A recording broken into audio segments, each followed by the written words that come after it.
Assalamualaikum warahmatullahi wabarakatuh.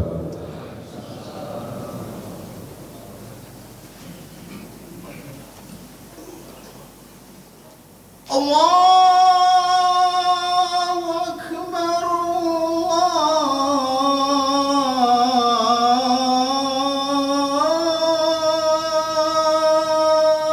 Akbar.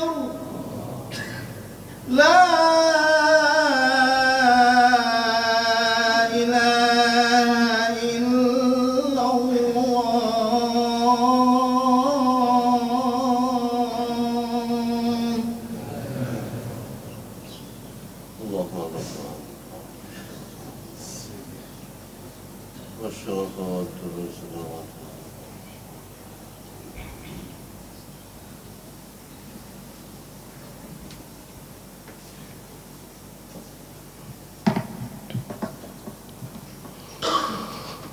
Alhamdulillah,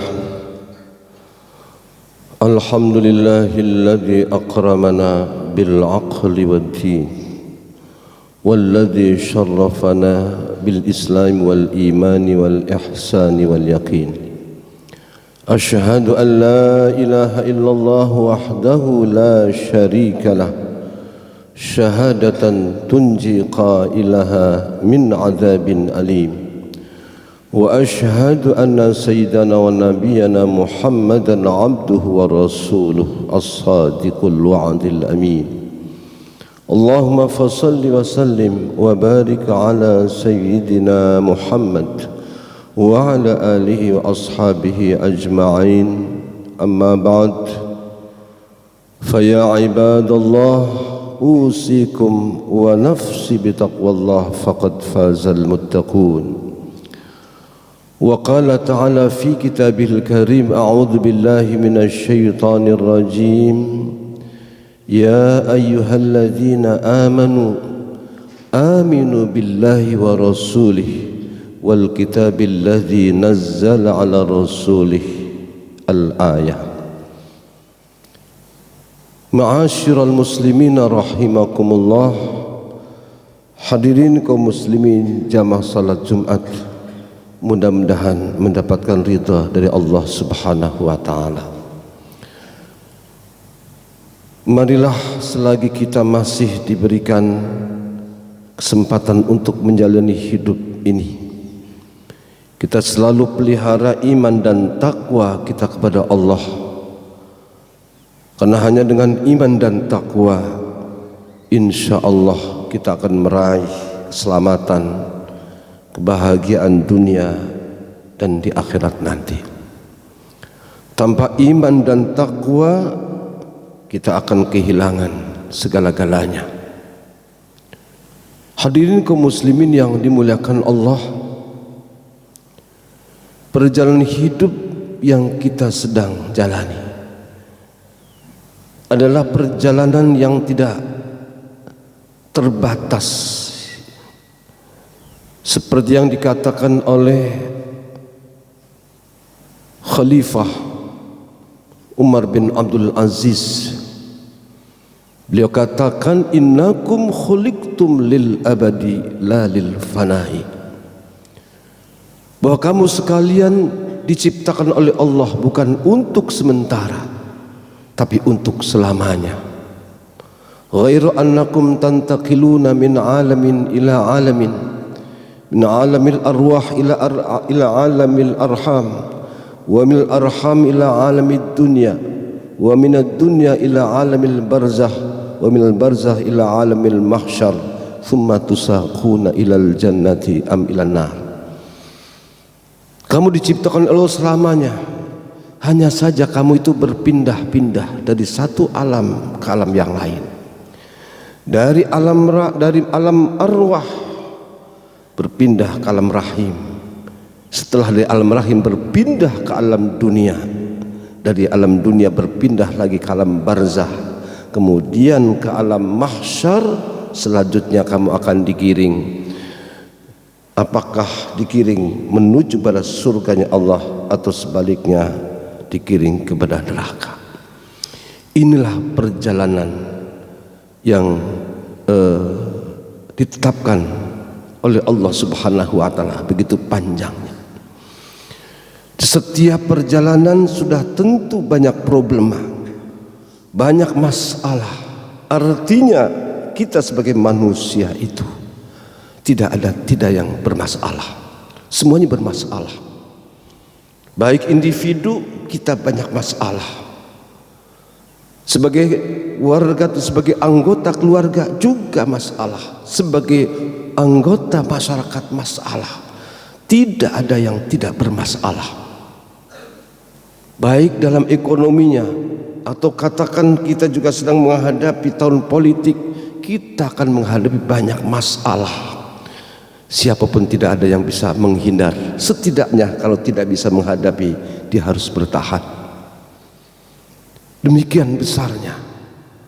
Dan semakin hari tantangan dan masalah problema hidup akan semakin berat.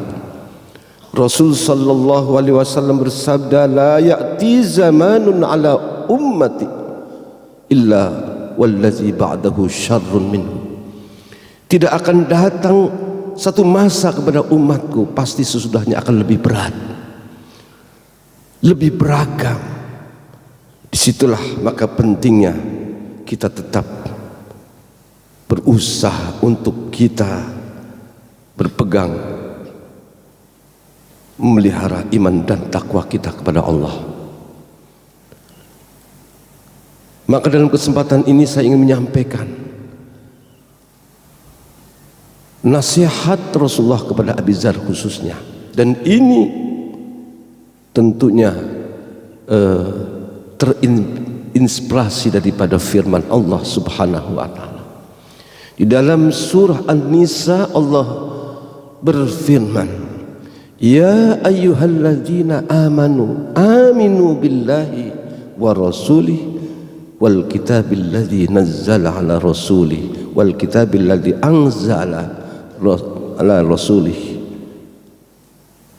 ila akhir ayat. Wahai sekalian orang beriman, berimanlah kamu kepada Allah dan Rasulnya dan kitab yang Allah turunkan kepada Rasulnya. Bayangkan, orang beriman itu dapat perintah, berimanlah kamu. Aminu billah. Ada apa dengan iman kita? Tentu ini yang harus juga kita renungkan. Karena juga seperti yang disabdakan Nabi, al-imanu yazidu wa yanqus. Dalam hadis Muslim, iman seorang itu bisa bertambah, bisa berkurang. Bisa jadi tambahnya lebih besar atau sebaliknya semakin banyak berkurang. Terjadilah kebocoran-kebocoran. Hadirin kaum muslimin yang dimuliakan Allah Subhanahu wa taala. Maka Rasul sallallahu alaihi wasallam berpesan kepada Abi Dzar dengan 4 wasiat. Ya Aba Dzarrin, jaddidis safinata fa innal bahra amiq wa khudhiz zada kamilan fa inna safara ba'id wa khafifil himla fa innal aqbata ka'ud wa akhlisil amala fa innan naqida basir. Hadis Imam Dailami ditakhlis oleh Al-Imam Ibnu Hajar Al-Asqalani. Hadirin yang dimuliakan Allah, kata Nabi kepada Abi Dzar, perbaharulah kapalmu, karena sesungguhnya lautan itu begitu dalam. Semakin kita mengarungi laut, semakin akan kita banyak menghadapi problema.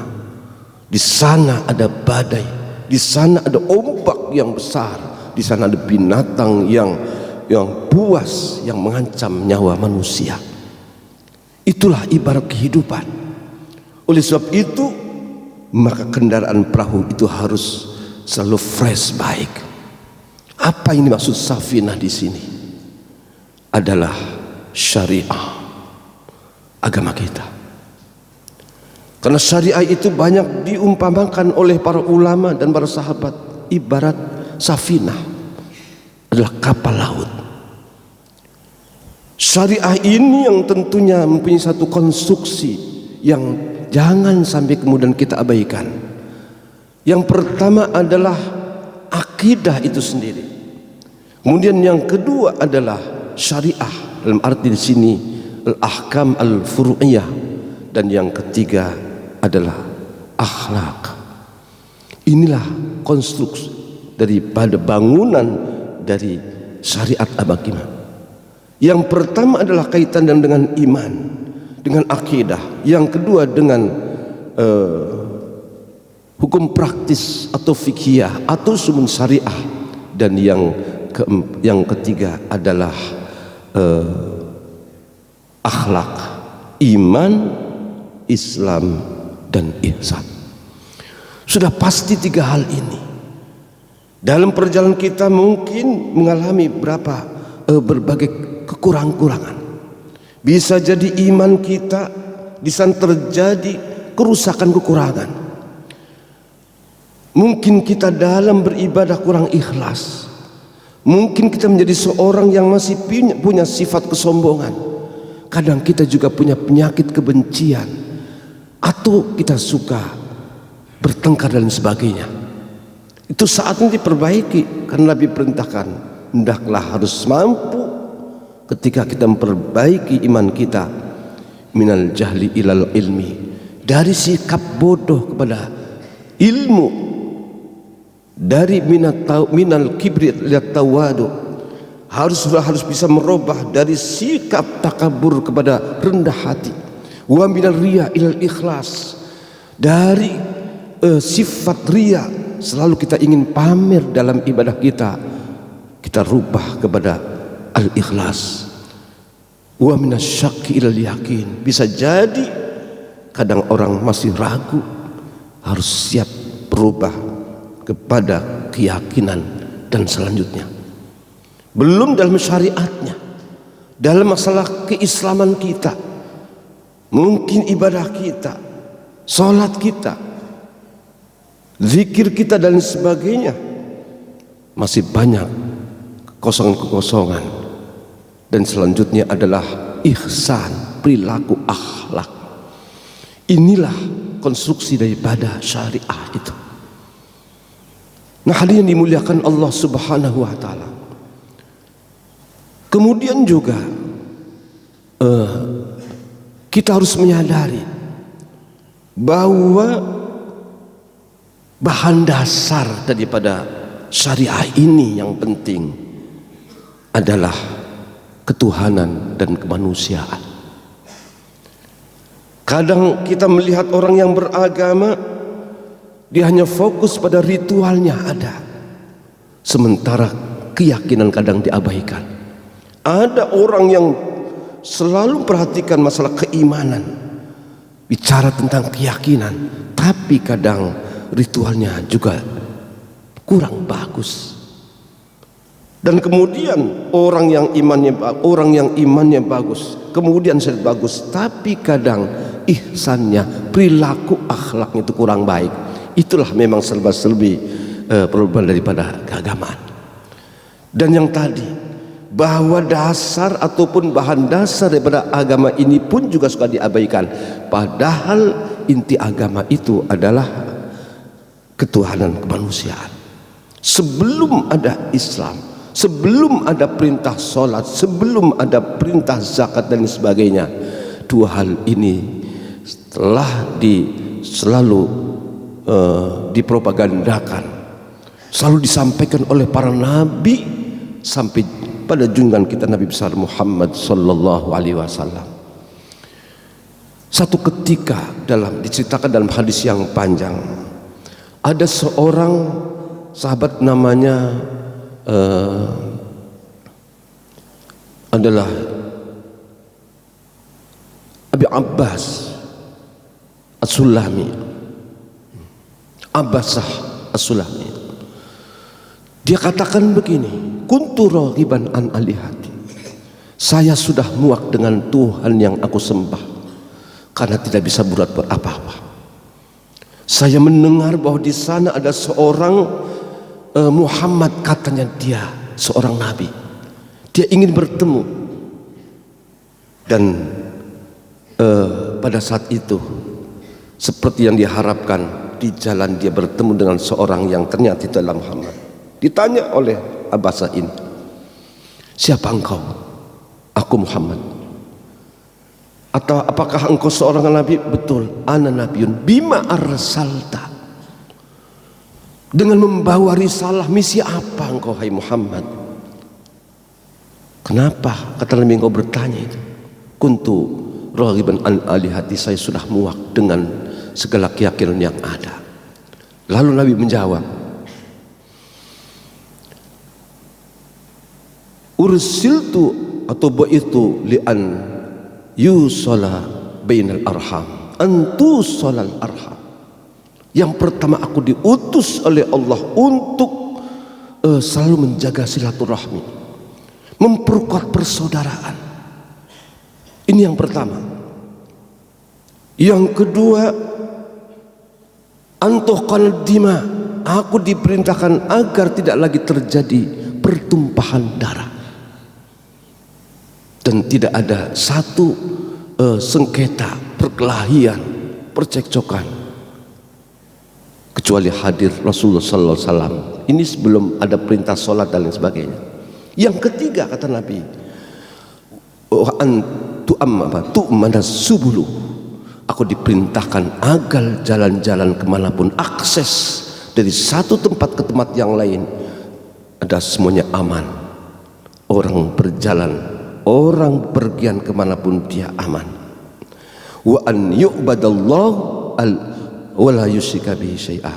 Dan yang keempat, aku diperintahkan untuk menyembah kepada Allah dengan tidak menyekutukan. Mendengar itu Abasah terkejut, tanpa banyak bicara, asyhadu an la ilaha illallah wa annaka rasulullah, aku masuk Islam. Kenapa dia melihat ini adalah agama kemanusiaan? Antu solal arham, selalu dibangun persaudaraan yang kuat, maka tidak ada di sana konflik. Kemudian juga tidak ada pembunuhan selama Nabi masih tengah-tengah mereka, jarang sekali.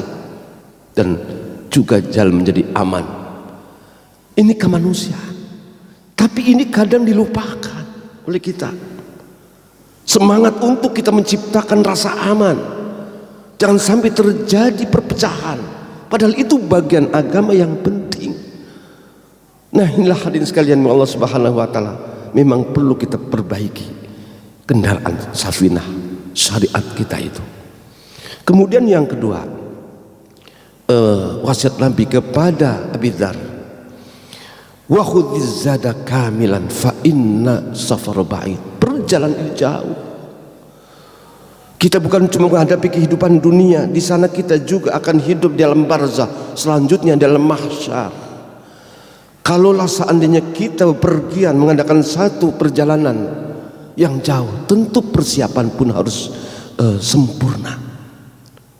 Apalagi ketika kita harus menempuh perjalanan bukan cuma dunia tapi juga alam akhirat, tentu berbeda.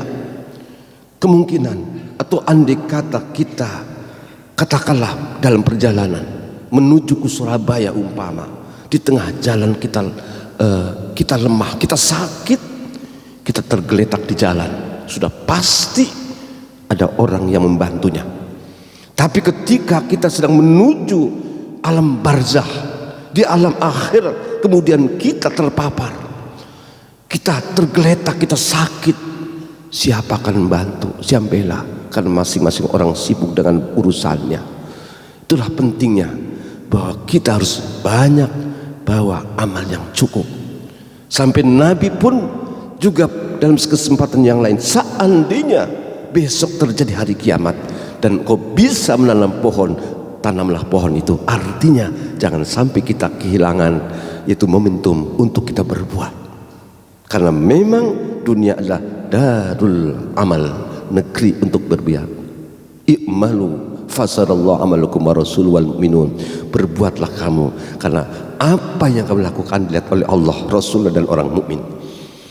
Kemudian yang ketiga, wa khafifil himla fa innal aqabata kaud. Hendaklah kamu ringankan urusan duniamu. Dunia bukan tidak boleh dimiliki, boleh. Yang terpenting bahwa dunia itu jangan membebani pikiran hati kita, cukup di tangan kita. Bukan berarti kita tidak boleh menjadi orang kaya, tapi jangan sampai orang kaya itu terpedaya dengan hartanya. Ini yang khafifil himla fa innal aqibata qaud, karena perjalanan begitu terjal. Yang terakhir adalah wa akhlisil amal fa innan naqida basir. Dan hendaklah ketika kita harus berbuat, beramal, beribadah, usahalah untuk ikhlas, karena Allah itu begitu teliti, tidak bisa dibohongi. Kita tidak bisa berpura-pura, karena itulah maka kita harus betul-betul, bukan karena ingin dipandang orang atau siapapun, urusan kita dalam ibadah kita dengan Allah Subhanahu wa taala. Saya kira ini barangkali wasiat 4 Abi Dzar, yang tentunya juga adalah untuk kita semua. Mudah-mudahan dalam menjalani hidup ini kita akan semakin baik, akan semakin sempurna, baik iman kita, syariat kita, dan juga akhlak kita. Amin ya rabbal alamin.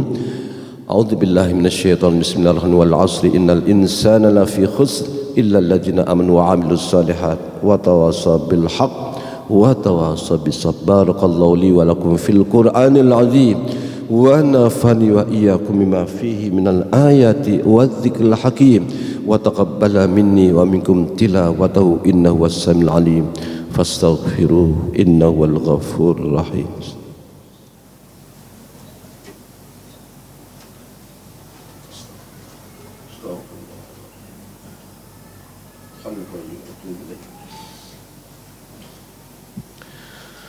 Alhamdulillah, alhamdulillah hamdan katsiran kama amar. Ashhadu an la ilaha illallah wahdahu la syarika lah idghaman liman jahada bihi wa kafar. Wa ashhadu anna sayyidana wa nabiyyana Muhammadan abduhu wa rasuluh sayyidul khalaiqi wal bashar. Allahumma fasalli wa sallim ala hadzal nabiyil karim dzil qalbir rahim sayyidina Muhammadil amin wa ala alihi wa sahbihi wa sallama tasliman katsira. Amma ba'du fa ya ibadallah ittaqullaha haqqa tuqatih wa la tamutunna illa wa antum muslimun.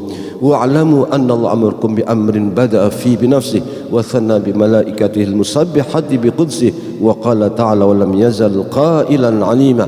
Inna Allaha wa malaikatahu yusalluna 'alan nabi. Ya ayyuhalladzina amanu sallu 'alaihi wa sallimu taslima.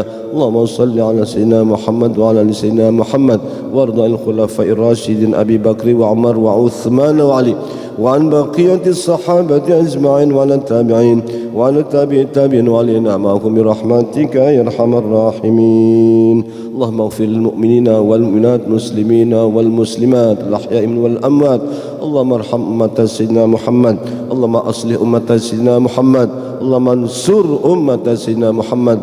Allahumma alif baina qulubina wa aslih dhata bainina wahdina subul salam wa akhrijna minadh dhulumati ilan nur. Allahumma ij'al baldatana hadhihi baldatan Indonesia aminatan mutmainnah wa asl buldal muslimina innaka ala kulli syai'in qadir wa bil ijabati jadir. Rabbana atina fid dunya hasanah wa fil akhirati hasanah wa qina adzaban nar. Ibadallah, innallaha ya'muru bil 'adli wal ihsan wa ita'i dzil qurba wa yanha 'anil fahsya'i wal munkari wal baghi ya'izukum la'allakum tadhakkarun. Fadhkurullaha yadhkurukum washkuruhu 'ala ni'amihi yazidkum wa la dzikrullahi akbar.